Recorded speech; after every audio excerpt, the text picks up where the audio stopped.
नमस्कार, आप देख रहे हैं हमारा खास कार्यक्रम की चुनाव है। इसलिए इस चुनावी समर में हमारे साथ एक राजनीतिक शख्सियत भारतीय जनता पार्टी के प्रदेश महामंत्री आदित्य कोठारी जी मौजूद है। सर, बहुत स्वागत है आपका HNN 24/7 में। बहुत बहुत धन्यवाद। चुनाव के लिहाज से अगर बात की जाए आदित्य कोठारी जी, तो बीजेपी अभी फोरफ्रंट पर नजर आ रही है। आप संगठन को ज्यादा मजबूत करने पर विश्वास रखते हैं। किस तरीके से आपकी तैयारियां चल रही हैं? निश्चित रूप से इस लोकसभा चुनाव में भारतीय जनता पार्टी ने उत्तराखंड में 5 में से 3 लोकसभा सीटों पर अपने प्रत्याशी घोषित करके बढ़त बनाई है। जहां तक भारतीय जनता पार्टी के संगठन का सवाल है, तो पार्टी ने उत्तराखंड में अपने संगठन के विस्तार को बूथ स्तर तक बढ़ाया है।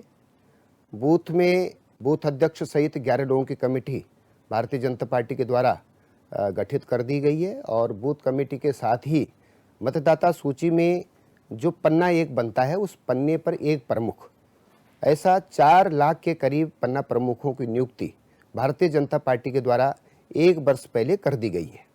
और इन 1 वर्ष के भीतर हमारी बूथ कमेटी की बैठक, पन्ना प्रमुखों की बैठक, ऐसा हम लोग करते आ रहे हैं, पूरी एक्सरसाइज कर रहे हैं। 3 से 5 बूथों के का एक हमने शक्ति केंद्र बनाया है और इस तरह से पूरे उत्तराखंड में 11,729 बूथों पर 2800 शक्ति केंद्र हमारे हैं। तो हमने अभी तक अपने संगठन के सुदृढ़ीकरण का काम किया है। केंद्र सरकार की उपलब्धियों को, राज्य सरकार की उपलब्धियों को जन जन तक कार्यकर्ता के माध्यम से पहुंचा करके हमने अपने संगठन तंत्र को मजबूत किया है। ये तो रही संगठन की बात, लेकिन एक व्यक्तिगत तौर पर अगर बात की जाए आदित्य कोठारी, आपने अपना जो करियर है, अखिल भारतीय विद्यार्थी परिषद में आप काफ़ी बड़े पदों पर रहे और उसके बाद आप 2012 में टिकट न मिलने से आप निर्दलीय भी लड़े, फिर उसके बाद भारतीय जनता पार्टी में वापसी हुई। आप अपने पूरे पॉलिटिकल करियर को किस तरीके से देखते हैं? निश्चित रूप से मैंने जब कक्षा 12वीं की परीक्षा उत्तीर्ण की, तब से 1987 से अखिल भारतीय विद्यार्थी परिषद के कार्यकर्ता के रूप में मैंने अपना सामाजिक जीवन समझे, राजनीतिक जीवन अपना प्रारंभ किया। और ये कार्यकर्ता से लेकर के विद्यार्थी परिषद का संगठन मंत्री, मैं 1990 के आसपास कुमाऊं क्षेत्र में विद्यार्थी परिषद के पूर्णकारी कार्यकर्ता के रूप में हल्द्वानी चला गया था और 1990 से 96 तक मैं अखिल भारतीय विद्यार्थी परिषद का संगठन मंत्री कुमाऊं क्षेत्र और मुरादाबाद क्षेत्र में रहा। उसी समय जब आरक्षण के विरोध में छात्रों का आंदोलन प्रारंभ हुआ, पूरे देश भर में हुआ, उत्तराखंड में भी हुआ, तो हम लोग उस आरक्षण आंदोलन से हमने आंदोलन को प्रारंभ किया और हल्द्वानी को केंद्र बनाते हुए आरक्षण का आंदोलन धीरे धीरे उत्तराखंड राज्य बनाने के आंदोलन में तब्दील हुआ। उस आंदोलन में भी हमने बहुत बढ़ चढ़ करके भाग लिया और चूंकि मेरा केंद्र उस समय हल्द्वानी था और मैं प्रमुख छात्र संगठन विद्यार्थी परिषद का प्रमुख नेता भी उस समय था, तो हल्द्वानी में आंदोलन के दौरान जो भी मुकदमे दर्ज हुए, वे सभी मुकदमे मेरे नाम से दर्ज हुए, आदित्य कोठारी आदि, जितने भी मुकदमे दर्ज हुए। और जब जेल जाने की नौबत आई, तो उस समय भी जेल में जितने भी लोग थे, मैं भी उस समय जेल में, केंद्रीय कारागार फतेहगढ़ सेंट्रल जेल है, उसमें हम लोग लगभग 17 दिनों तक जेल में रहे और 300-400 विद्यार्थी उस समय पूरे कुमाऊं के, वो ज्यादातर जो है सेंट्रल जेल में रहे फतेहगढ़ में और उसके बाद कुछ लोग बलिया जेल में भी रहे।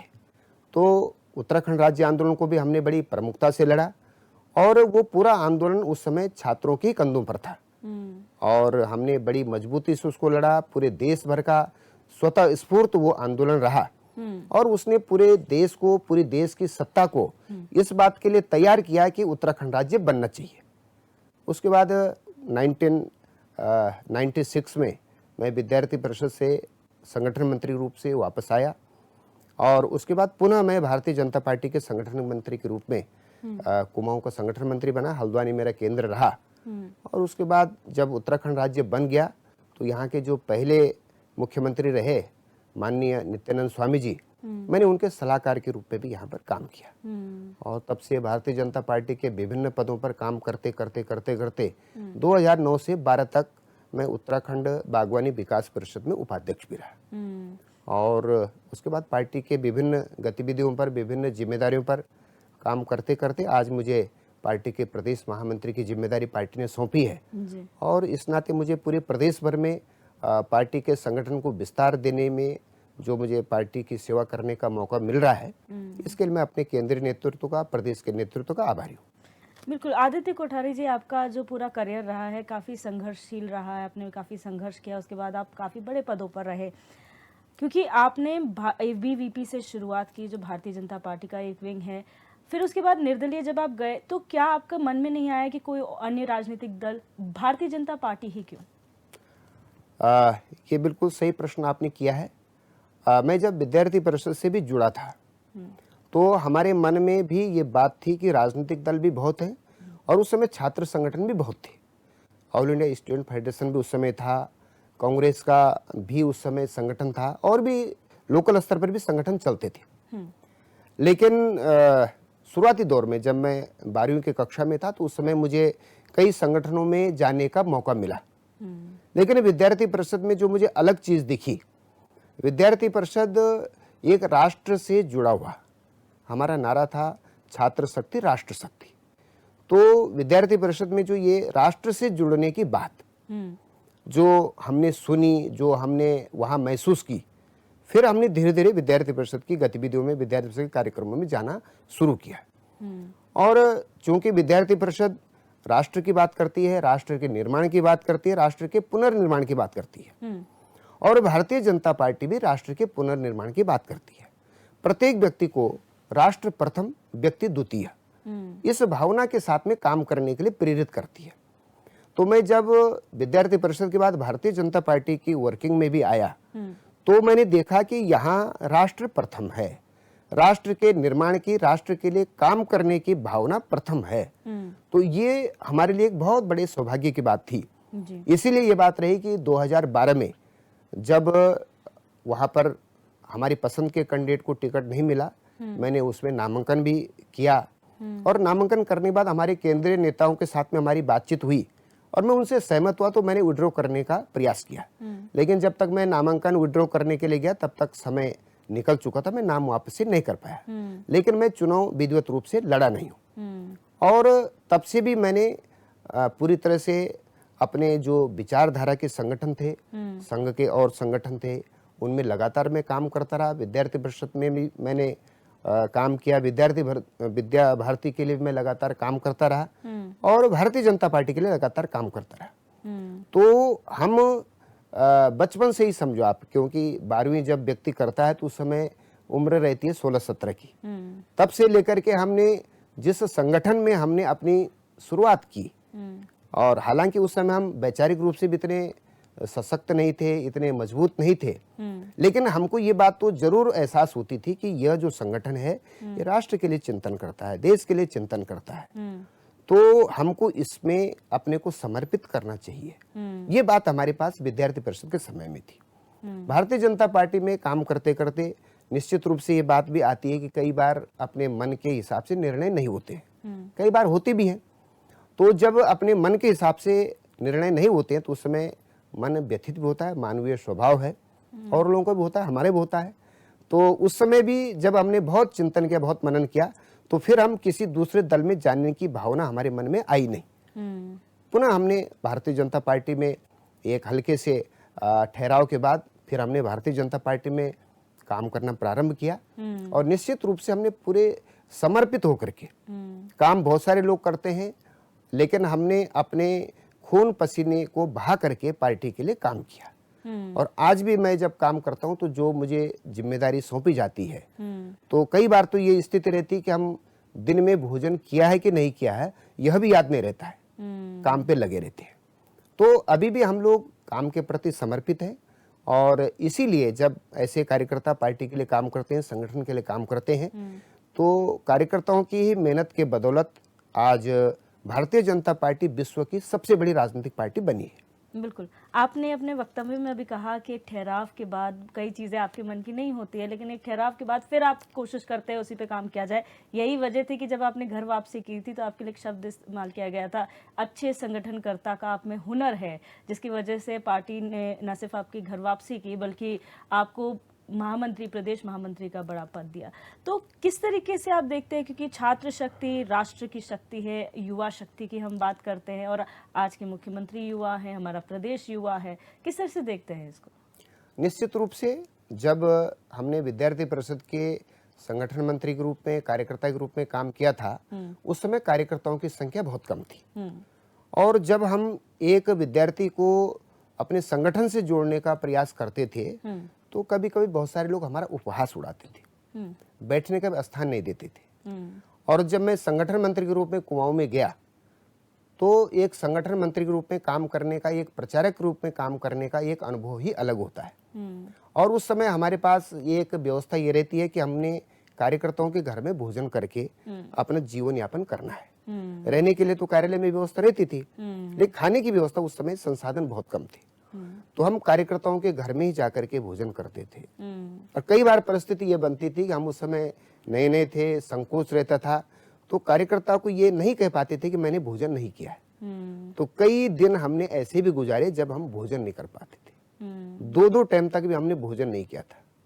और तब लेकिन धीरे धीरे संगठन हमारा बढ़ता गया। राम जन्मभूमि आंदोलन के बाद 91 के बाद संघ से जुड़े हुए जितने भी संगठन थे, भारतीय जनता पार्टी सहित सभी संगठनों का बहुत बड़ी मात्रा में विस्तार हुआ। कार्यकर्ता बहुत जुड़े, संसाधन वाले लोग भी जुड़े। और आज की अगर हम तुलना करेंगे तो तब से लेकर के आज साधनों की आज कोई कमी नहीं है। लेकिन आज ये हमारी बड़ी खुशी की बात है कि राष्ट्रीय स्वयंसेवक संघ के संस्थापक डॉक्टर केशवराव बलिराम हेडगेवार जी ने जो एक लक्ष्य कभी कल्पना की थी कि ग्रामीण क्षेत्र में 3% लोग और शहरी क्षेत्रों में 5% लोग यदि संघ के कार्यकर्ता हो जाएंगे तो उस दिन यह देश बदल जाएगा।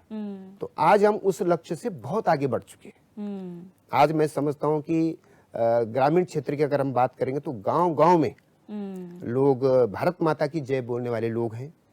आज भारत माता के लिए काम करने वाले लोगों का समर्थन करने वाले लोग गांव-गांव में हैं और शहरों में तो निश्चित रूप से हैं ही। तो हम एक अच्छी दिशा में आगे बढ़े और इस बात की हमें खुशी भी है, प्रसन्नता भी है कि हम आज से 35 साल पहले जिस विचारधारा के साथ में जुड़े थे उस समय हमने इतनी कल्पना भी नहीं की थी और आज हम कल्पना से भी आगे बढ़ करके आज हमारा संगठन इतना आगे बढ़ा है। बिल्कुल, वाकई आपकी बातें सुनकर लगता है कि जब एक नेता को सुनते हैं तो उसका संघर्ष उसी की जुबानी सुना जाए तो ज़्यादा समझ में आता है कि आप लोग कहां से उठ के जो फर्श से अर्श तक का आपका सफ़र होता है वो कितना कठिनाइयों भरा होता है। और ऐसे ही कुछ और सवाल जवाब आपकी ज़िंदगी से जुड़े हुए और लोकसभा चुनाव से जुड़े हुए आगे भी लेंगे। यहाँ रुकेंगे एक छोटे से ब्रेक के लिए, जल्द हाजिर होंगे, आप बने रहिए हमारे साथ।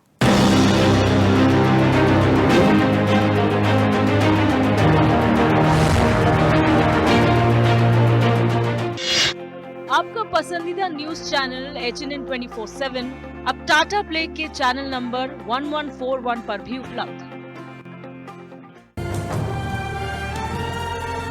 ये पहाड़ ही नहीं हमारी पहचान भी है।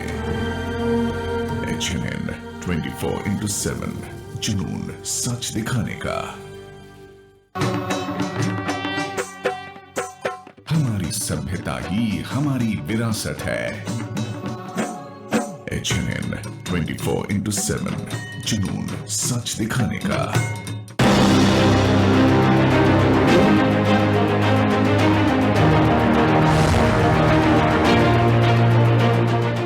ब्रेक के बाद आप सभी का एक बार फिर से स्वागत हमारे खास पेशकश में। और हमारे साथ लगातार भारतीय जनता पार्टी के प्रदेश महामंत्री आदित्य कोठारी जुड़े हुए हैं। और सर, ब्रेक से पहले आपके जीवन पर आधारित हमने कुछ सवाल जवाब किया और जिसका बेबाकी से आपने जवाब भी दिया है, अपने संघर्ष भी बताए हैं। थोड़ा लोकसभा चुनाव में अगर आते हैं, पार्टी के प्रदेश स्तर में, राष्ट्रीय स्तर में तो चलते, प्रदेश स्तर में बहुत व्यापक तौर पर कार्यक्रम चले, चाहे लाभार्थी सम्मान सम्मेलन जो अभी चल रहा है, हर घर तक आपके पहुंचने का लक्ष्य है, बूथ तक आप कार्यकर्ता पहुंचा रहे हैं, जनता तक, युवाओं तक पहुंच।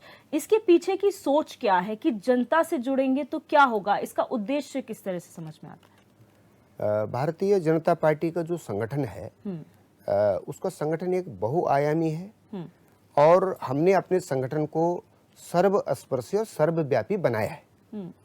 इस सर्वस्पर्शी सर्वव्यापी के उद्देश्य के तहत हमने अपने बहुत सारे मोर्चे बनाए हैं हमने अनुसूचित जाति के क्षेत्र में काम करने के लिए अनुसूचित जाति मोर्चा बनाया है, जनजाति के बीच में काम करने के लिए अनुसूचित जनजाति मोर्चा बनाया है, मातृशक्ति के बीच में काम करने के लिए अपना महिला मोर्चा बनाया है, युवाओं के बीच में काम करने के लिए युवा मोर्चा बनाया है और किसानों के बीच में काम करने के लिए किसान मोर्चा बनाया है। अल्पसंख्यक समुदाय को जोड़ने के लिए भी हमने अल्पसंख्यक मोर्चा बनाया है। तो ठीक इसी तरह से हमारे 23 प्रकोष्ठ, चाहे वो लघु उद्योग प्रकोष्ठ हो, व्यापार प्रकोष्ठ हो, सहकारिता प्रकोष्ठ हो, पूर्व सैनिक प्रकोष्ठ हो, कर्मचारी प्रकोष्ठ हो, ऐसे हमने 23 प्रकोष्ठों को भी गठन किया है। और इसी तरह से हमने 18 विभाग भी बनाए हैं। संपर्क के लिए अलग विभाग बनाया है, साहित्य के माध्यम से प्रचार प्रसार के अलग विभाग बनाया है। ऐसे हमने 18 विभाग तैयार किए। तो हमने इतने अपने आयाम खड़े किए हैं भारतीय जनता पार्टी ने, तो इन्हें सभी आयाम के माध्यम से हम लोग समाज के बीच में, जनता के बीच में अपनी अपनी गतिविधियों का संचालन करते हैं। अब एक बात है कि नवीन मतदाता, जब व्यक्ति 18 साल का पूरा होता है तो उसका नाम मतदाता सूची में जुड़ता है, या बहुत सारे लोग 18 वर्ष के पूरे हो जाते हैं, उनका नाम नहीं जुड़ पाता है। तो हमारा जो युवा मोर्चा है, हमने युवा मोर्चे के माध्यम से 18 वर्ष की आयु पूर्ण करने वाले नव युवक और युवतियों को मतदाता सूची में जोड़ने के लिए, उनका नाम जोड़ने के लिए उनको प्रेरित किया, उनको सहयोग किया। और उनका नाम मतदाता सूची में जुड़ने के बाद फिर हमने उनको इस बात के लिए प्रेरित किया कि आप पहली बार मतदान कर रहे हैं, तो आपका पहला वोट किसको जाना चाहिए? देश के निर्माण के लिए, राष्ट्र के निर्माण के लिए आपका वोट जाना चाहिए। तो नव मतदाता सम्मेलन हमने युवा मोर्चे के माध्यम से किए। अब हमारी केंद्रीय संसद ने मातृशक्ति के लिए 30% आरक्षण किया। अब ये बात जन जन तक पहुंचनी चाहिए, मातृशक्ति की एक एक सदस्य तक पहुंचनी चाहिए। प्रधानमंत्री जी ने करोड़ों लोगों को जो है लखपति दीदी बनाने का लक्ष्य रखा और लाख रुपए से अधिक की सहायता जो है स्वयं सहायता समूह के माध्यम से, अलग अलग माध्यमों से मातृशक्ति को दी, स्वयं सहायता समूह को दी। तो उन तक ये बात पहुंचनी चाहिए और इसका लाभ मातृशक्ति को मिलना चाहिए। ग्रामीण क्षेत्र में, शहरी क्षेत्र में जो स्वयं सहायता समूह काम कर रहे हैं, जो छोटे छोटे समूह और भी तरह से भी काम कर रहे हैं, उनको सरकार की योजनाओं का लाभ मिले।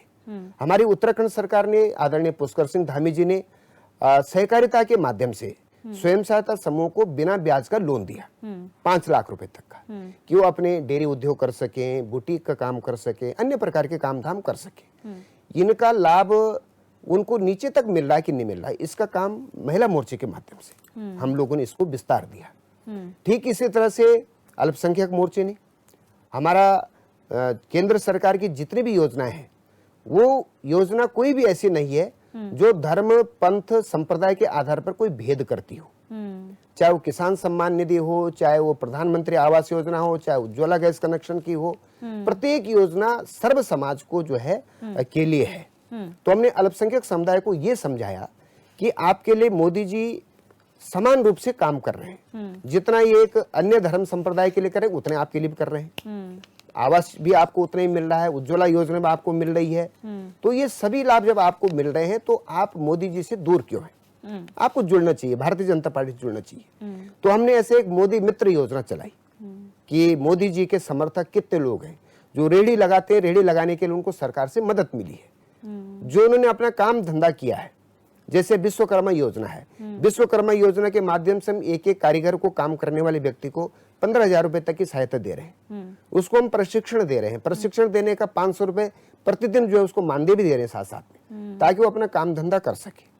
तो ऐसे अल्पसंख्यक समुदाय को जोड़ने के लिए अल्पसंख्यक मोर्चे के माध्यम से हमने बहुत सारे कार्यक्रम किए हैं। तो विभिन्न आयाम के माध्यम से, जैसे किसान मोर्चा है, हमारी खेती बाड़ी रासायनिक खादों के प्रकोप से जो है आज बर्बाद होती जा रही है। तो किसान मोर्चे के माध्यम से हमने प्राकृतिक खेती के लिए प्रोत्साहन देने के लिए ग्राम परिक्रमा का कार्यक्रम किया है।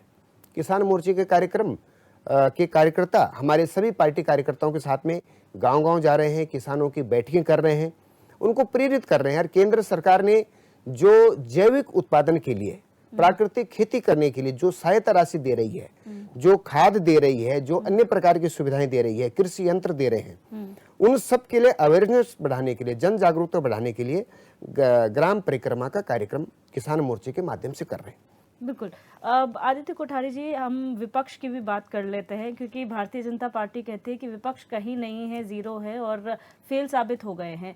जब तमाम मुद्दे इस प्रदेश से जुड़े हुए विपक्ष उठाता है, फिर उन्हीं विपक्षियों में से जो नेता हैं वो भारतीय जनता पार्टी में आ जाती है, यानी कि आइडियोलॉजी शिफ्ट हो जाती है। तो क्या आप लोगों को कुछ दिक्कतों का सामना करना पड़ता है कि एक आइडियोलॉजी पहले वो जो आरोप लगाते हैं, फिर वही आइडियोलॉजी के साथ वो आपकी पार्टी में आते हैं, आपकी आइडियोलॉजी अडॉप्ट करते हैं?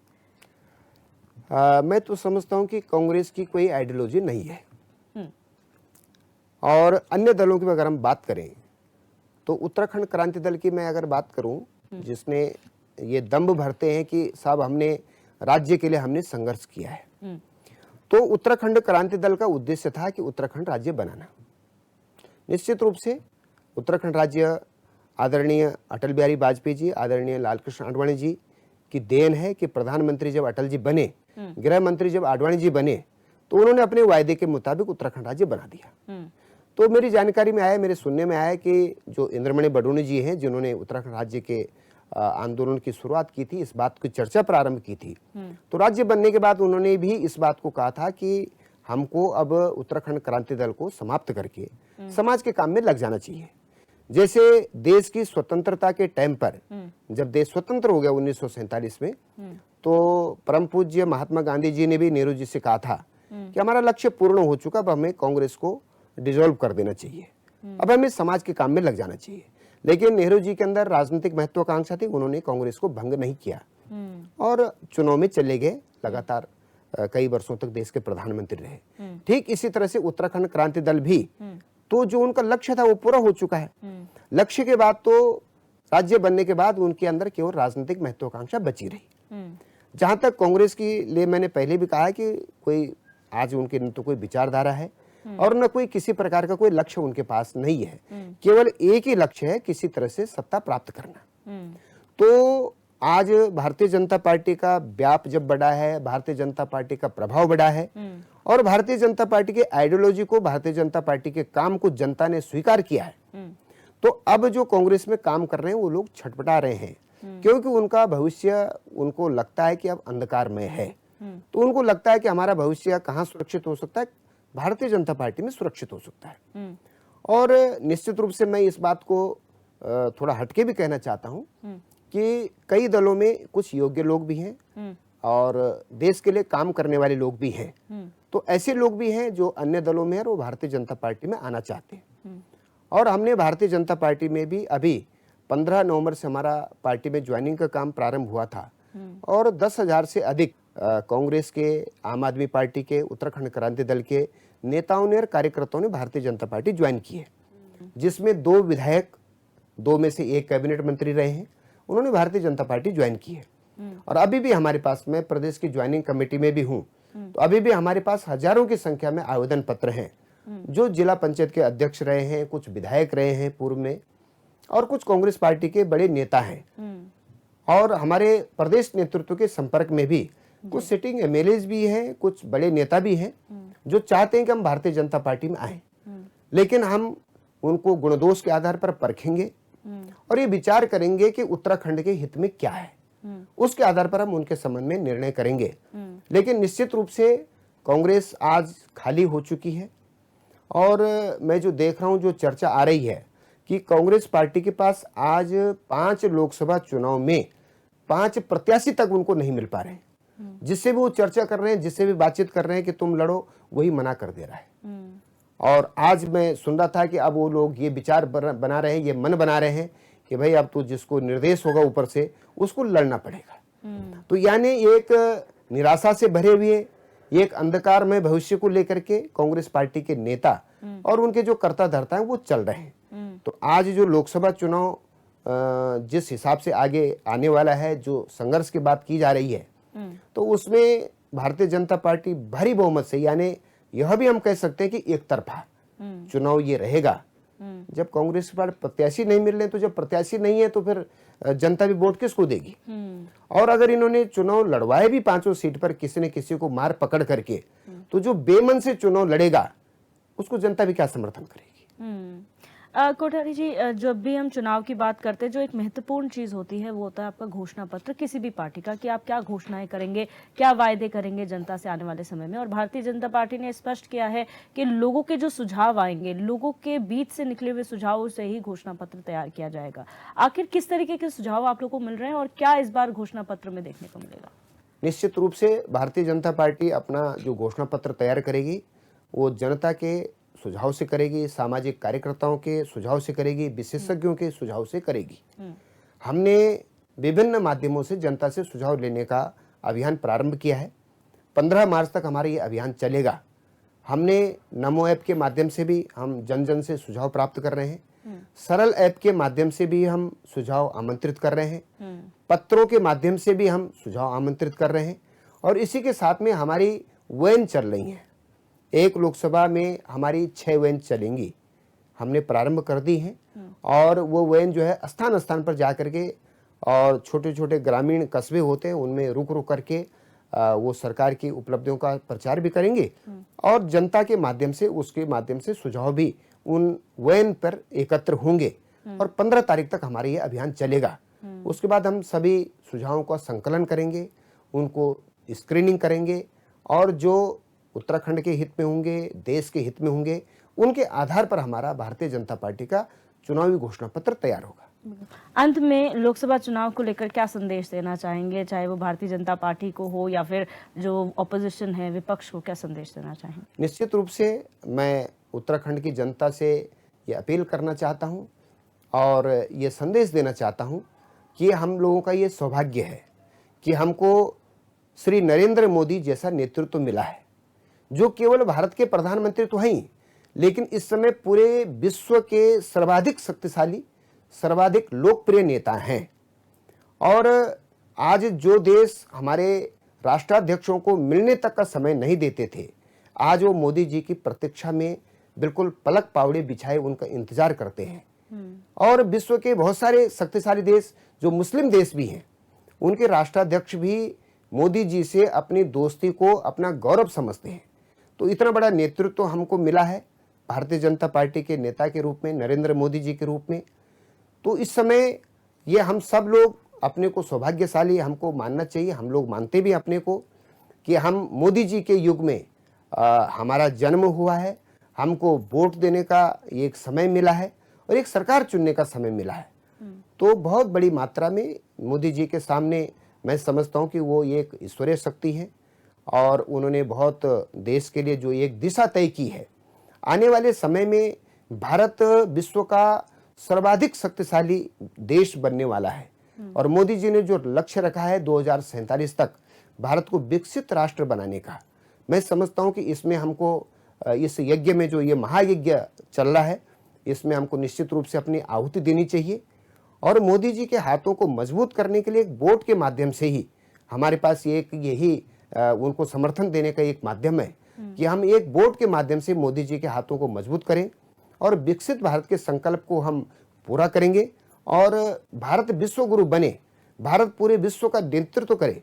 तो इस विश्व गुरु के लक्ष्य को प्राप्त करने के लिए और परम वैभवम ने तो मेतत् स्वराष्ट्रम, इस राष्ट्र को परम वैभव के शिखर तक पहुंचाना, इसके लिए हम सभी लोग सन्निहित हों, इस काम में लगें और 2024 के लोकसभा चुनाव में भारतीय जनता पार्टी को प्रचंड बहुमत से विजयी बनाएं।